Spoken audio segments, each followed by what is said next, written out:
Hey guys, कैसे आप सब। मेरा नाम है Jitin Rao, you watching magnify freak. और आज की इस पर्टिकुलर वीडियो में मैं आपको बताऊंगा आपको कलर ग्रेडिंग कैसे करनी है दाविंची में। स्पेशली उन लोगों को बहुत ज़्यादा दिक्कत आती है जो प्रीमियर से दाविंची में जानते हैं। उनको एसलॉग समझ में नहीं आता, गामेट समझ में नहीं आता, कलर स्पेस समझ में नहीं आता, क्या ब्रॉडकास्टिंग यूनिट में उनको कलर करेक्शन चाहिए वो समझ में नहीं आता, बिट रेट क्या होते हैं। आज इन सब के बारे में बात करेंगे और अब मैं बताऊंगा आपको दाविंची में आप एसलॉग की फुटेज कैसे कलर करेक्ट कर सकते हैं। और आपको हमेशा ये पता होना चाहिए कि आपकी जो वीडियो रिकॉर्ड हो रही है वो किस गामा और किस कलर स्पेस में हो रही है। जैसे अगर वो एसलॉग 2 में है तो उसका गैमेट क्या है, एस डॉट सीनी है या कोई और है, ये पता होना बहुत ज़्यादा आपको ज़रूरी है। और ये आपके डिपेंड भी करता है कैमरा के ऊपर कि आपका कैमरा कितने बिट पे रिकॉर्ड कर रहा है। जैसे मेरा A7 III है तो 8 बिट में रिकॉर्ड करता है, A7 IV 10 12 में भी करता है। तो ये सब डिपेंड करता है आपकी कैमरा बॉडी के ऊपर और कैमरा लेंस के ऊपर। जैसे अभी ये मेरा किट लेंस है 2870, तो ये काफ़ी नॉइजी है, मतलब इसमें आपको नॉइज भी देखने को मिलेगी, कलर बैंड भी देखने को मिलेंगे, क्योंकि एक बहुत रो कैमरा है और रो लेंस के साथ है। तो ये भी डिपेंड करता है आपके कैमरा के ऊपर कि आपका कलर ग्रेडिंग आउटपुट कैसे आने वाला है। तो विदाउट वेस्टिंग टाइम चलते हैं सीधा कंप्यूटर स्क्रीन पर। सो यहाँ पे आ चुके हैं हम कंप्यूटर स्क्रीन पर। अगर आप यहाँ पे देखेंगे दो फुटेज है, मतलब फुटेज वही है जो मैंने अभी रिकॉर्डिंग आपने इससे पहले देखी होगी, वही ये रिकॉर्डिंग है। और यहाँ पे देख रहे हो ये मैंने पूरा कलर ग्रेड कर रखा है। और दूसरा यहाँ पे एसलॉग 2 एस गामा डॉट सीनी, ये इसका आउटपुट गामा और स्पेस है। तो मैंने ये अभी यहाँ पे एकदम ग्रेडेड होकर X709 में होकर तब आ रखी है। और इसके अलावा यहाँ पे अभी कुछ भी नहीं किया। तो जो मैं यहाँ पे नोट ट्री इस्तेमाल करता हूँ, अगर मैं आपको दिखाऊँ ग्रेडेड वाली, तो मैं यहाँ से पहले एडिटिंग पैनल में जाता हूँ। एडिटिंग पैनल में जाकर आपको ग्रेड पैनल में जाके दिखाता हूँ। तो ये मेरा पूरा नोट ट्री है और ये बहुत बेसिक नोट ट्री है, आपको समझ में आना चाहिए। क्योंकि मैं जब दाविंची समझने में मुझे भी दिक्कत होती थी, मगर बाद में मुझे भी समझ में आने लग गया जब मैंने थोड़ा मत्था मारा अपना इसमें, तो काफ़ी चीज़ें समझ में आने लगी। तो हम यहाँ चलते हैं। मैं बेसिकली 8 नोट ट्री इस्तेमाल करता हूँ। 8 नोट ट्री में क्या करता हूँ मैं, ओल्ड टेस्ट जैसे आप दबाएंगे तो यहाँ पे आपको आउटपुट दिखने लग जाएगा। और 8 नोट लेंगे यहाँ पे, 1 2 3 4 5 6 7 8। ये मेरा है, सबका अलग अलग हो सकता है। ये मेरा काम करने का तरीका है। आप भी इस तरीके से कर सकते हैं, अगर नहीं चाहते तो नहीं कर सकते, अपना कुछ स्पेस ढूंढ सकते हैं। मैं जो कर रहा हूँ, मेरा जो वर्क फ्लो है मैं वो आपको दिखा रहा हूँ। उसके बाद यहाँ पे रैक 709 हमें कन्वर्ट करनी है, यानी एसलॉग से जब रैक 709 में हम कन्वर्ट करते हैं तो हमें CST नोड लगता है, जिसे बोलते हैं कलर स्पेस ट्रांसफॉर्म। तो हम इफेक्ट में जाएंगे और सर्च करेंगे कलर स्पेस ट्रांसफॉर्म। मैंने पहले कर रखा होगा तो यहाँ पे दिखाई दे रहा है कलर स्पेस ट्रांसफॉर्म को आप यहाँ पे ड्रैग एंड ड्रॉप करोगे तो यहाँ आपको दिखा देगा कि आपको किस कलर स्पेस से लेके किस कलर स्पेस में लाना है। तो मेरा यहाँ पे जो है एस गामा डॉट सीनी मैंने इसमें शूट किया था और मेरा एसलॉग 2 है, तो मैं एसलॉग 2 यहाँ से सेलेक्ट कर लूँगा। मेरे को आउटपुट कलर स्पेस रैक 709 चाहिए, मैं रैक 709 ले लूँगा। और आउटपुट गामा भी मुझे रैक 709 चाहिए। तो जैसे हम ये कर लेंगे तो हमारी वीडियो अब यहाँ पे पूरी तरह से एक्सपोज हो चुकी है। एक लॉग की वीडियो इस तरीके से एक्सपोज की जाती है। अगर आपको नहीं आता तो आई थिंक अब आ जाना चाहिए। बड़ा मैंने साधारण तरीके से समझाया, क्योंकि हम प्रीमियर वाले बंदे थोड़ा सा यहाँ पे कंफ्यूज हो जाते हैं कि हमें करना क्या है। तो यहाँ पे आपको इस तरीके से करना है। उसके बाद यहाँ पे ये पूरी तरीके से यहाँ पे ट्रांसफॉर्म हो चुकी है। तो मैं यहाँ पे R दबाऊंगा और मैं यहाँ पे दे दूंगा। ये मैंने अपनी शॉर्टकट की सेलेक्ट कर रखी है। अगर आपको माउस से करना तो आप यहाँ पे जाके यहाँ रीनेम करके होगा, नोड रीनेम, नोड लेबल, ये नोड लेबल आप कर सकते हो। तो मैं यहाँ पे इसको CST नाम देता हूँ, जो मैं अपना यूज़ करता हूँ, CST colour space transform CST। सबसे पहले मैं जाऊँगा, यहाँ जाऊँगा प्राइमरी, समझ जाना मेरी स्पेलिंग थोड़ी गलत हो सकती है। उसके बाद SDR, उसके बाद यहाँ पे मैं इसको वाइट बैलेंस का नाम दूंगा। उसके बाद मैं यहाँ पे कर्व में आ जाऊँगा, यहाँ कर्व लगाना है। उसके बाद मैंने स्किन टोन लगानी है। उसके बाद मैंने यहाँ पे ग्लो करना है और यहाँ पे मुझे लगानी है अपना विग्नेट। मोटा मोटा हम इस तरीके से चलेंगे। हम क्या करते हैं, हम प्रीमियर के अंदर भी लेयर बाय लेयर करते हैं। तो यहाँ पे हमें सिर्फ नोड बाय नोड करना है। तो मैं प्राइमरी में जाऊँगा और प्राइमरी इसका पैनल ये वाला होता है। प्राइमरी यहाँ पे लिखा है प्राइमरी कलर व्हील्स। और यहाँ से मैं थोड़ा सा एडजस्ट करने के शुरू करूँगा। लिफ्ट मतलब होता है इसका थोड़ा वाइटनेस कितनी ज़्यादा आपको चाहिए। वाइट हो गया, मुझे वाइट थोड़ा कम चाहिए, मुझे इसके कलर वापस चाहिए। जो वाइटनेस है उसको बाहर में निकालना चाहता हूँ। गामा में भी इसी तरीके से, गामा में भी जितनी वाइट चीज़ें आपको दिख रही है उसको ये यहाँ पे कंट्रोल करता है। मुझे ये ठीक लग रहा है। गेन मुझे यहाँ तक ठीक लग रहा है। ऑफसेट में भी आप मतलब पूरा बढ़ा सकते हो, कम कर सकते हो। उसके बाद यहाँ पे लॉग में आता है। जैसे आप लॉग में जाओगे तो यहाँ पे आपको दिखेगा शेडो, मिड टोन, हाइलाइट्स और offset. Shadow, mid tone, highlights और ये सारा तो आपने प्रीमियर में भी कर रखा होगा। अगर किसी भी आप वीडियो एडिटिंग सॉफ्टवेयर में जाते तो आपको देखने को मिलता है। शेडोज मतलब इसके ब्लैक्स कितने और आपको ब्लैक करने, मुझे इतने ब्लैक करने, आई थिंक इतना ठीक है, I think more than enough है। उसके बाद मिड टोन मतलब ये जो बीच का मेरा स्किन का टोन है इसको बढ़ाना है, अपना कम करना है। मिड टोन ये वाला हो गया, हाईलाइट्स ये वाला हो गया। तो मैं मिड टोन्स को थोड़ा बढ़ाऊंगा ताकि मेरी थोड़ा निकल के आए स्किन। हाइलाइट्स को आपको बढ़ाना है, कम करना है, तो मुझे थोड़ा सा कम करना है। और ऑफसेट मतलब ऑल ओवर आपको एक्सपोजर कैसा चाहिए, तो मुझे ऑल ओवर थोड़ा सा बढ़ाना है, मैं थोड़ा सा यहाँ पे बढ़ा दूंगा। उसके बाद SDR यानी हाई डायनेमिक रेंज। अब हाई डायनेमिक रेंज में मुझे क्या चाहिए, मुझे थोड़ा सा इसका एक्सपोजर बढ़ाना है, मुझे यहाँ पे थोड़ा सा एक्सपोजर बढ़ाना है और इसकी सैचुरेशन भी बढ़ानी है।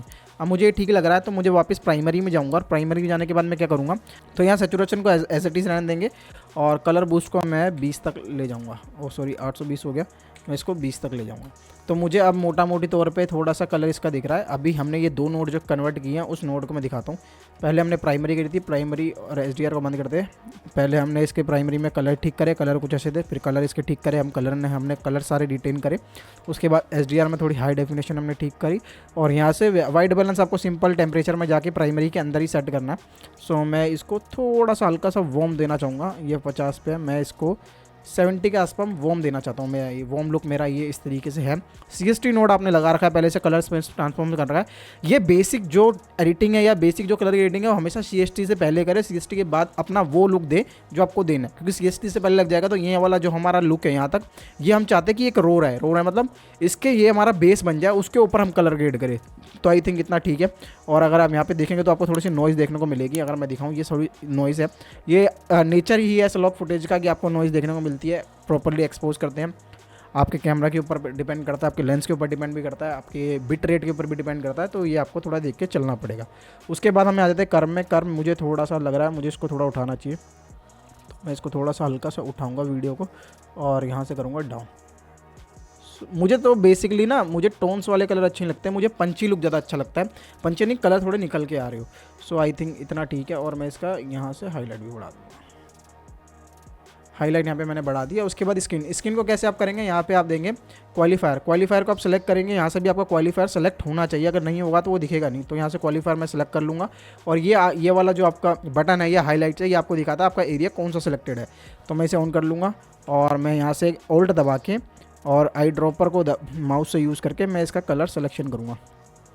सो मुझे लगता है इतना ठीक है। और थोड़ा सा ज़्यादा बाहर जा रहा है तो मैं दोबारा से सेलेक्ट करूँगा। ज़्यादा बाहर का एरिया नहीं चाहिए मुझे यही वाला एरिया चाहिए। चलो हम ये मान लेते हैं इतना वाला एरिया। अगर आपको लग रहा है कि बाजार ज़्यादा बाहर जा रहा है तो आप यहाँ पे मास्क भी यूज़ कर सकते हैं, वो मैं करके दिखाता हूँ अभी आपको। सो मुझे लग रहा है ये मास्क, ये पावर, यहाँ पे मास्क को पावर विंडो कहते हैं, आप विंडो यूज़ कर लीजिए। और मुझे लगता है भाई मुझे इतना ही चाहिए एरिया, मुझे इससे बाहर का नहीं चाहिए हिसाब किताब। तो मैंने पावर विंडो यहाँ पर लगा ली है। बस उसी लेयर में उसी नोड में जाके आपको, देखो मैं लेयर बोल रहा हूँ क्योंकि मुझे प्रीमियर की आदत है, तो लेयर में जाके आपको नोड को सेलेक्ट कर लेना। और यहाँ से मुझे लगता है मुझे इतना ही चाहिए, मुझे और कुछ नहीं चाहिए। तो मैं यहाँ पे सेलेक्ट करके मैं इसको कर लूँगा इस तरीके से। तो मुझे लगता है इतना काफ़ी है, और मैं इसको थोड़ा सा यहाँ पे यूँ बढ़ा लूँगा।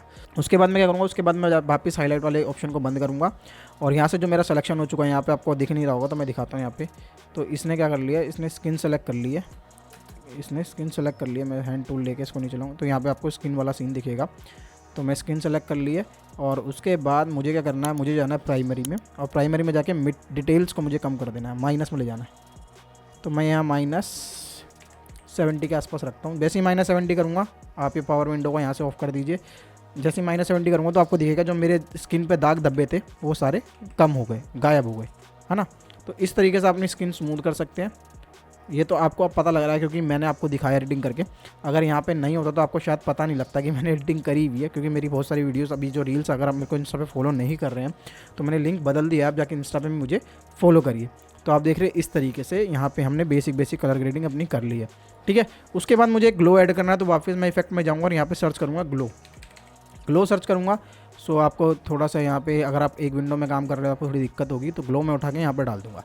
जैसे ही मैं ग्लो डालूंगा तो आपको ये डिपेंड करना है कि आपको ग्लो डालना किस चीज़ में। मेरे को ना अपने इस वाले लैंप में ग्लो डालना है, तो मैं क्या करूँगा, मैं इफेक्ट में जाऊँगा वापस, इस वाले ग्लो की मैं पहले कलर यहाँ से कलर फिल्टर से चूज़ करूँगा, कौन सा वाला, मैं यहाँ से ये वाला कलर चूज़ करूँगा, ठीक है। और इसको चूज़ करने के बाद वापस मैं पावर विंडो में जाऊँगा, पावर विंडो में जाके इसको मैं दूंगा एक मास्क। जैसे कि मैंने आपको बताया कि प्रीमियर में मास्क देते हैं अगर हमें कोई चीज़ चाहिए होती है, तो मैं इसमें यहाँ कर लूँगा। और मैं इसका थ्रेशोल्ड यहाँ से बढ़ा के कम करना चाहूँगा। और उसके बाद मैं जाऊँगा, ओपेसिटी तो इसकी पूरी कर देते हैं, ओपेसिटी आई थिंक इतनी रहते हैं। और इसके जाऊँगा ग्लोबल ब्लेंड में जाके मैं इसको बढ़ाना चाहूँ तो बढ़ा सकता हूँ, और इसको थोड़ा सा फैदर इस तरीके से मैं दे सकता हूँ। तो अब आप देखोगे, मैं दिखाता हूँ आपको, इसको बंद करता हूँ और यहाँ से पावर विंडो को ऑफ़ कर लेता हूँ। पावर विंडो मैंने ऑफ कर ली और मैं इसे कंट्रोल डी करके बंद करूँगा, कंट्रोल डी करके ऑन करूँगा तो आपको दिखेगा एक ग्लो दिख रहा है उस लैम्प के अगल बगल, जो काफ़ी अच्छा लगता है। ठीक है, उसके बाद मुझे एक और यहाँ पे जो मेरी विग्नेट वाली मैंने ले रखी है, इसमें जाके मैं एक और पावर विंडो लूँगा। यहाँ पे पावर विंडो लेने के बाद मैं पावर विंडो पर जाके पहले पावर विंडो सेलेक्ट कर लूँगा और इसको बड़ा कर लूँगा। मुझे इतने एरिया में चाहिए। यहाँ से बेसिकली मैं विग्नेट अप्लाई कर रहा हूँ जो हमारे प्रीमियम नॉर्मल तरीके से होता है। उसके बाद मैं कर में जाऊँगा, कर में जाके इसका मिड टोन मैं यहाँ से कम कर दूँगा और वापस मैं अगर पावर विंडो में जाता हूँ तो यहीं से इन्वर्ट होता है, यहीं से इन्वर्स होता है, तो मैं यहाँ पे इन्वर्ट कर दूँगा। ठीक है, अभी आप पे डिपेंड करता है कि आप वैल्यू क्या रखते हैं, आपको ज़्यादा पीछे का डार्क चाहिए या कम डार्क चाहिए। तो मेरे हिसाब से थोड़ा सा ज़्यादा हो गया, मैं इसको हल्का सा उठा देता हूँ ऊपर की तरफ और आई थिंक ये लग गया। ठीक है, और मुझे एक चीज़ अच्छी लगती है एडिटिंग में, यहाँ पे मैं अपने ऊपर, आपको पता है ऊपर मैं नीचे सिनेमा स्कोप डालता हूँ, तो वो दाविंची में सिनेमा स्कोप यहाँ से चलता है। टाइमलाइन में जाके आप आउटपुट ब्लैंकिंग को 2 कर देंगे तो यहाँ पे सिनेमा स्कोप आ जाएगा। तो इस तरीके से आप पूरी कलर ग्रेडिंग यहाँ पे कर सकते हैं। बड़ा बेसिक मैंने आपको यहाँ पे नोट ट्री बताया है। अभी शुरुआत के लिए अगर आप दाविंची सीख रहे हैं तो आई थिंक ये नोट ट्री आपके लिए बेस्ट है। और यहाँ पे सिर्फ 8 नोट का इस्तेमाल किया गया, पैरेलल नोट भी सीखेंगे, ये भी सीरियल नोट थे सारे। और वीडियो कैसी लगी मुझे बताना यार, दाविंची की पहली वीडियो है और मैंने आपको सिखाने की कोशिश करी है और आई थिंक आप सीख गए होंगे। अगर आप मेरी प्रीमियर की वीडियोस देख रहे हैं, प्रीमियर का पूरा कोर्स आपने मेरा फॉलो किया तो आपको पता होगा कि मैं जिस तरीके से सिखाता हूँ नालायक बच्चे भी सीख लेते हैं।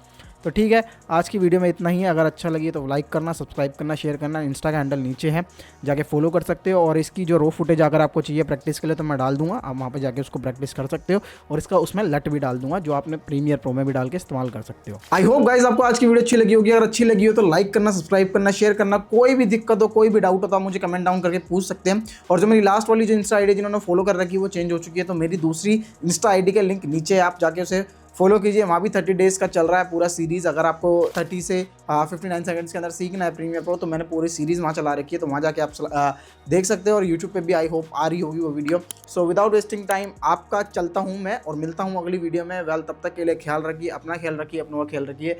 Bye bye, God bless you.